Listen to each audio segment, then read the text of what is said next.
Hello everyone, this is Andrew McNair from SWAN Capital with our informational economic update for January 2020.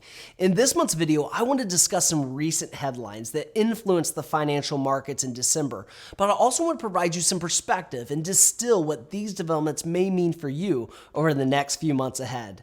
Now, as always, please stay tuned at the end of this video for some required disclosure statements. Now, stocks were up in December, which was fantastic news, especially compared to last December when the Grinch stole Christmas. Investors showed guarded optimism thanks to continuing trade negotiations between US and China, as well as positive market data as the year came to a close.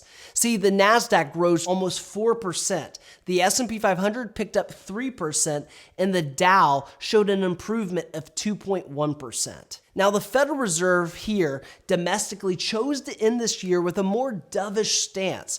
After 3 rate cuts spread over the last year, it remains to be seen how long the Fed can hold its current monetary stance of basically sitting still as U.S. growth continues. Now, in global news, representatives from both US and China agreed on a Phase 1 trade deal.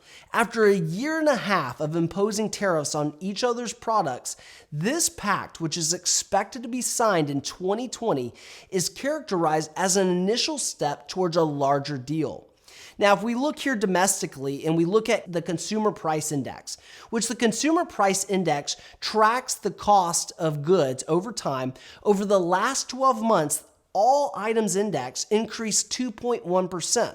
So we need to keep our eyes on inflation. Now, the short-term economic outlook really can't be discussed without noting the changes that happened in the Secure Act. Now, the Secure Act was passed in and prior to Christmas. This new law alters a key rule pertaining to traditional retirement accounts, or IRAs.